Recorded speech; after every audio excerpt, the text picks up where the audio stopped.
After living under the same roof with university students for the past 13 years, I've been made acutely aware that when it comes to sexual activity, consent is not well understood by students. Sexualized violence is occurring at alarming rates on our campuses. Women between the ages of 18 and 21 are 4 times more likely to be assaulted than women in any other age group. And female university students are at a greater risk of being assaulted than their non-university peers. What this says to me is that being on a university campus increases your likelihood of being sexually assaulted. And things aren't looking much better beyond the grounds of campus. I want you to think of 4 women that you know. This could be your mothers, your grandmothers, your sisters, your aunts, your cousins, your friends, your wives, your partners, your girlfriends. 1 in 4 of these women will be sexually assaulted in their lifetime. And the number is 1 in 6 for men. This is a very serious problem in its own regard, but allow me to paint an even bleaker picture. Y is for your sister. O is for oh so tight. U is for underage. N is for no consent. And G, this one varies depending on which end of the country you're on. This was a chant heard during orientation welcome weeks this past September on 2 different campuses. Right here in Halifax, it was a chant led by 80 student orientation leaders to nearly 400 incoming first-year students. An enthusiastic chant about underage, non-consensual sex, about rape. So not only do we have a serious problem with sexualized violence on our campuses, but we're now experiencing the existence of something referred to as rape culture. In a rape culture, we're surrounded by images, language, media representations, laws that perpetuate and validate rape. Sexualized violence is seen as something that's just the way things are. It's simply inevitable.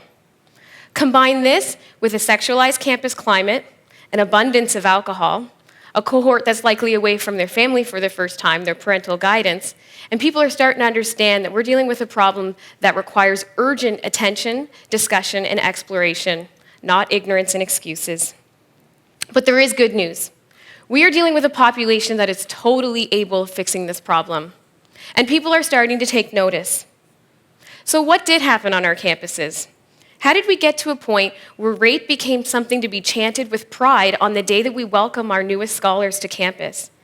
And how is it that opinions on this incident varied from thoughts that it was just, or that it should be treated with severe punishment and expulsion, to the idea that it was just the mindless act of dirty-mouthed undergraduates behaving badly? And finally, how do we get to a place where being a university student does not increase your likelihood of being sexually assaulted? And where incidents of rape culture are infrequent, and if they do occur, they're approached critically and intellectually instead of with anger and accusations. Up until very recently, I'd been living in residence with undergraduate students for 13 years. You see, there's a whole profession out there for those of us who really enjoy the vibrancy of campus and residence life. Or for those of us who have no idea what we want to do when we graduate and jumped at the chance for full-time employment. But honestly, I loved my experience living in residence. I think it's great to see students go through that transition right into university life. And what's really cool about a job like this is you get to see some really brilliant students do some pretty incredible things. Yet inevitably, we also see some really brilliant students do some not so awesome things. Like the time a bunch of students decided to turn the communal showers into a hot tub by clogging the drains and turning on all the taps.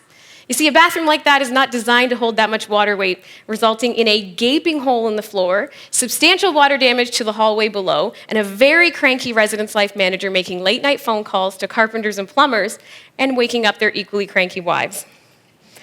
Clearly, living in residence is an experience for growth and learning. I know I certainly learned a lot over the last decade, and I acquired some excellent stories to tell at parties. I wasn't surprised when I heard about the rape chant that took place down the road at St. Mary's University.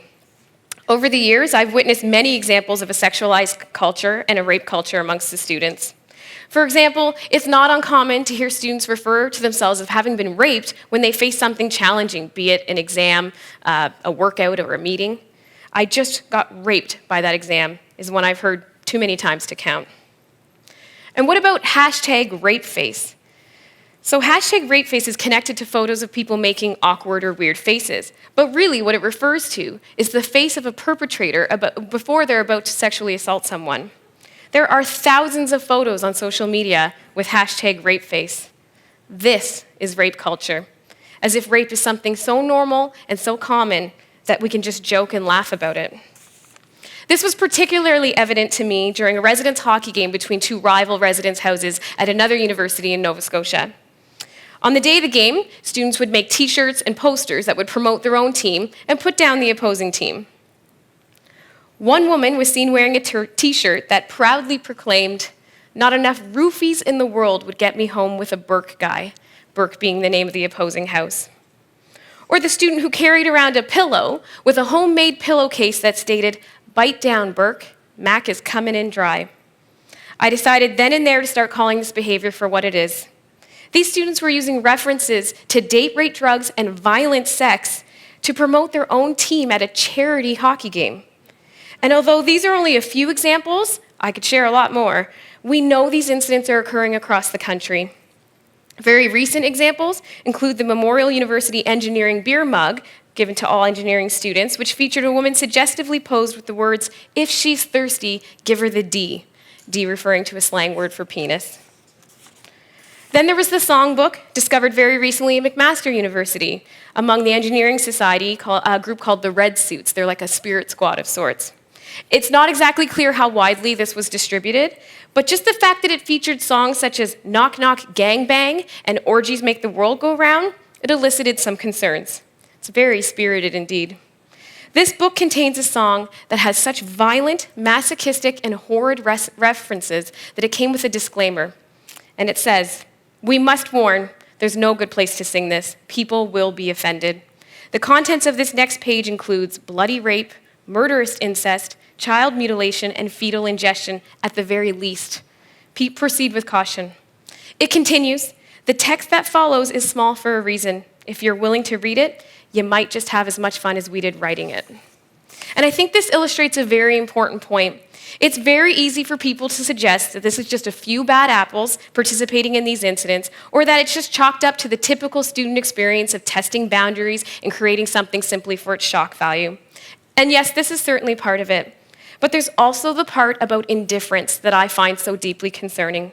Many people likely saw this songbook over the years and didn't feel it necessary to do anything about it. They just accepted it. Maybe some questioned some of the content, but they just didn't feel a sense of outrage strong enough to stand up and stop its reproduction. And this is the same with the chant at St. Mary's. Students stated that this chant had been taught to orientation leaders and sung to students for several years now. Here, we start to see a bit of a parallel between the lack of reporting of sexualized violence and the lack of reporting of incidents of rape culture. So what's my innovation in this time of indifference? I'm inspired by the website Upsetting Rape Culture, which suggests that we need to eliminate rape culture and promote a culture of consent. So I'm here to propose my 3-step plan to do so. First, we absolutely need to change the way consent is understood and practiced by students. We need to move away from a celebration of blurred lines and alcohol-fueled confusion. Now, the idea of enthusiastic consent is not my innovation, and I'm sure there might be a few students that are practicing it. But unfortunately, it just hasn't sunk in with most students, or at least the students I deal with, and it certainly isn't being practiced regularly yet. We need to start screaming this one from the rooftops of these ivory towers, or at least start singing it to students on that first day of campus instead of the pro-rape messages they have been hearing. And we need to explain and demonstrate what enthusiastic consent is and provide the language on how to obtain it. So, we often make our decisions to engage in sexual activity with another person based on attempting to interpret their body language, their signs, and their signals. We often just know when a person's into us. Maybe they're leaning in, maybe they're touching and flirting. But this is the first problem. If a person's interested in you, how does that tell you what exactly they want to do with you? So often the next step is to just go for it, move in and see how the other person responds, which again requires a reading of body language. And the problem here is we're just really bad at reading body language.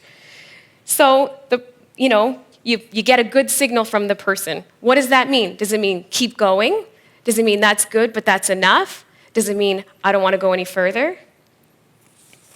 Enthusiastic consent is about articulating the things you're interested in doing so that you can confirm that your sexual partner is interested in doing those things too.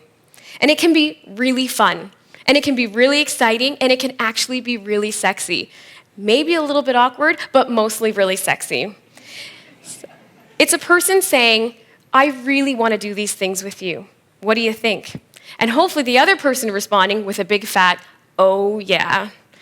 Or maybe it's a, I'm okay with doing this, but not so much this. Do you think we can just stick with this?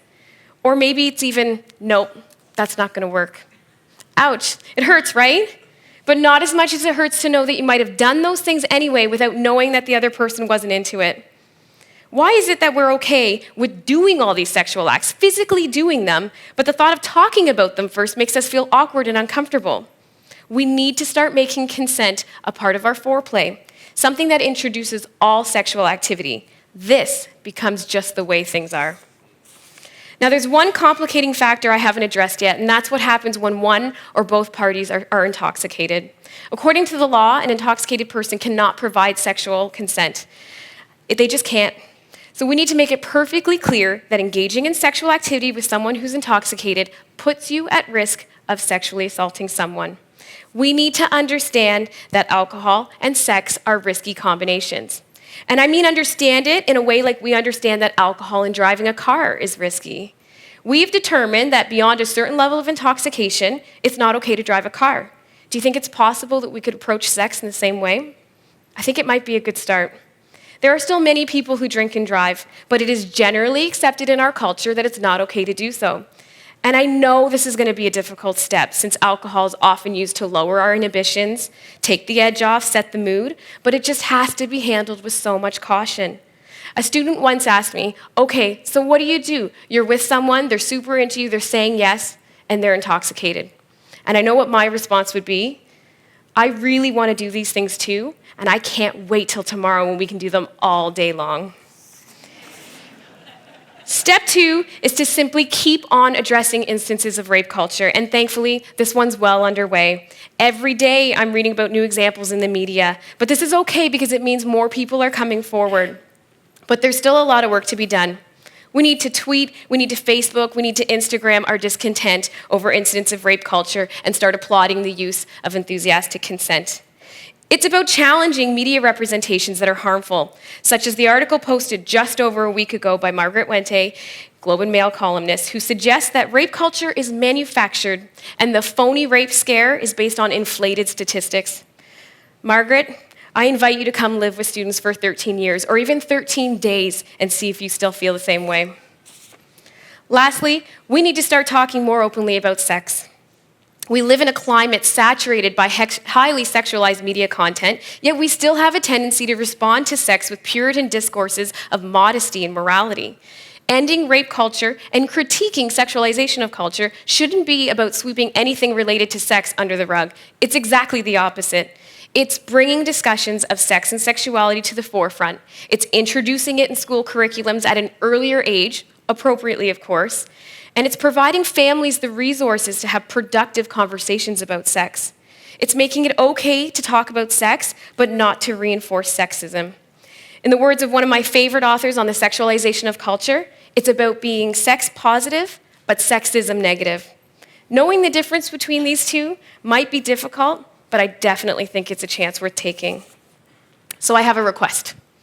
The next time you engage in sexual activity, I want you to think of me. Not like that. I want you to think of what I've introduced here today. I want you to tell the person you are with the things that you are interested in doing with them, and I want you to seek their consent to do so. Whether this is a regular sexual partner or a new one, I ask you to seek their enthusiastic consent. What have you got to lose? I actually think you'll be surprised at the results. And I know that the more we do it, the more we tend to expect it. It's like this sexy game of pay it forward. Let's make enthusiastic consent the newest sex trend to spread across our communities. Again, the more we do it, the more we're going to tend to expect it.